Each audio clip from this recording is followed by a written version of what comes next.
최근 뉴스를 보다가 가슴 철렁한 기사 제목 보셨나요? 혼자 살면 일찍 죽는다. 자극적인 제목 같지만 이건 단순한 괴담이 아닙니다.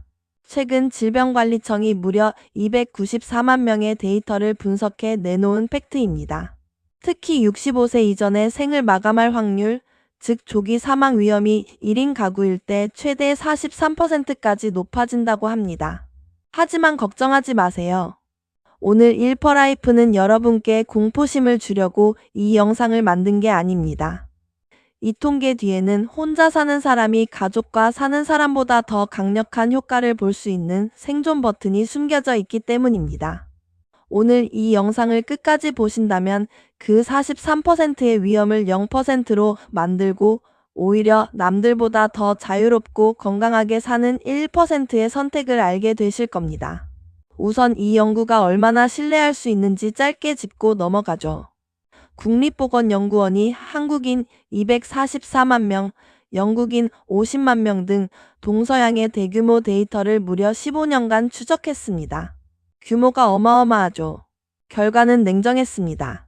한국의 경우 1인 가구는 다인 가구에 비해 전체 사망 위험이 25% 높았고 앞서 말씀드린 조기 사망 위험은 35%나 높았습니다. 영국은 더 심각해서 43%까지 치솟았죠. 특히 혼자 산 지 5년 이상 되었다면 그 위험도는 더 가파르게 올라갔습니다. 여기까지만 들으면 역시 혼자 살면 안 되는 건가? 싶으실 겁니다. 하지만 연구진은 이 위험의 진짜 원인을 찾아냈습니다. 단순히 혼자라서 위험한 게 아니었습니다. 1인 가구를 위협하는 진짜 범인은 물리적인 독거 그 자체가 아닙니다.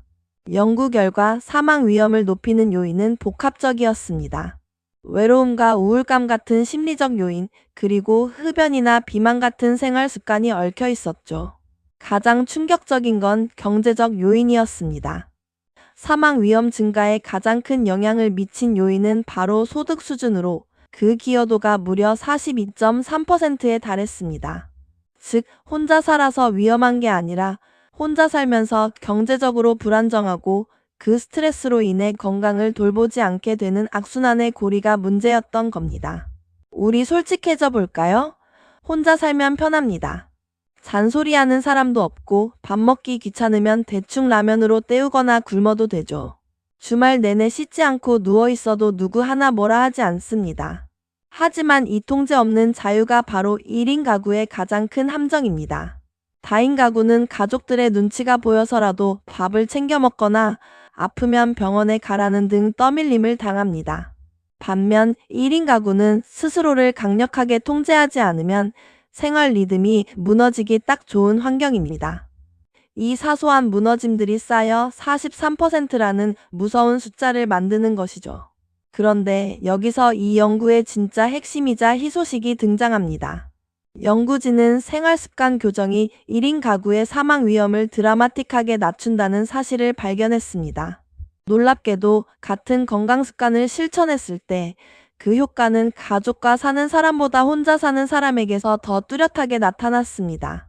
비흡연, 절주, 규칙적인 운동. 이 세 가지만 지켰는데도 1인 가구의 전체 사망 위험은 57% 감소했고 조기 사망 위험은 44%나 줄어들었습니다. 이게 무슨 뜻일까요?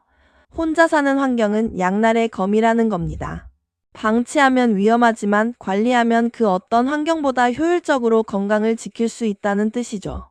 가족들과 살면 회식이다, 가족 모임이다 해서 내 의지대로 식단이나 운동 스케줄을 지키기 어려울 때가 많습니다.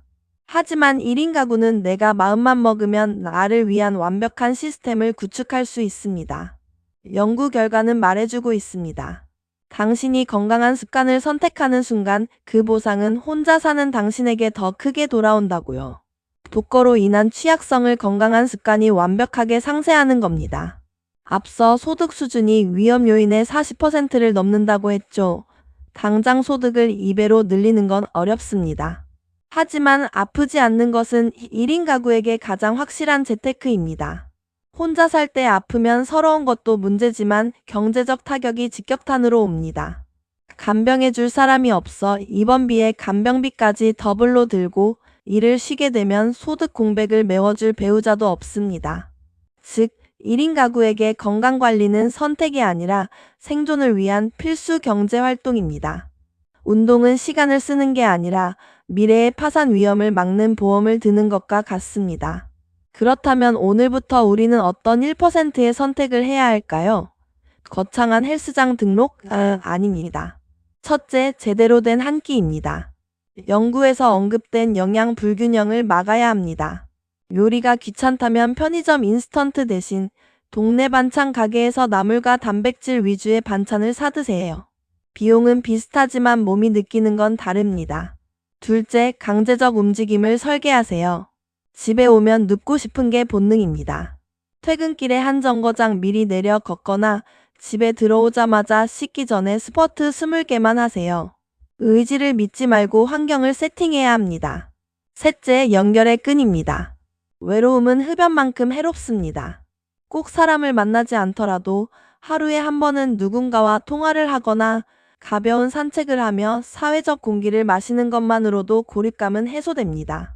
고립 아이솔레이션과 고독 살러투드는 다릅니다. 고립은 타의에 의해 단절된 상태지만 고독은 내가 나를 위해 선택한 온전한 시간입니다. 질병청의 연구는 준비되지 않은 고립이 위험하다고 경고한 것입니다. 하지만 우리가 건강한 습관과 경제적 관념으로 무장한다면 혼자 사는 삶은 위험한 독거가 아니라 오롯이 나에게 집중할 수 있는 가장 럭셔리한 시간이 될 수 있습니다. 혼자 산다는 것은 나라는 1인 기업의 CEO가 된다는 뜻입니다. CEO가 무너지면 기업도 무너집니다. 하지만 CEO가 똑똑하게 경영하면 그 어떤 기업보다 빠르고 유연하게 성장할 수 있습니다. 여러분의 1인 가구 라이프가 위험한 도박이 아닌 탄탄한 성공 스토리가 되길 바랍니다. 오늘 내용이 도움이 되셨다면 구독과 좋아요 부탁드립니다. 평범한 사람이 인생을 1%씩 더 나은 방향으로 이끄는 채널 1퍼라이프였습니다. 감사합니다.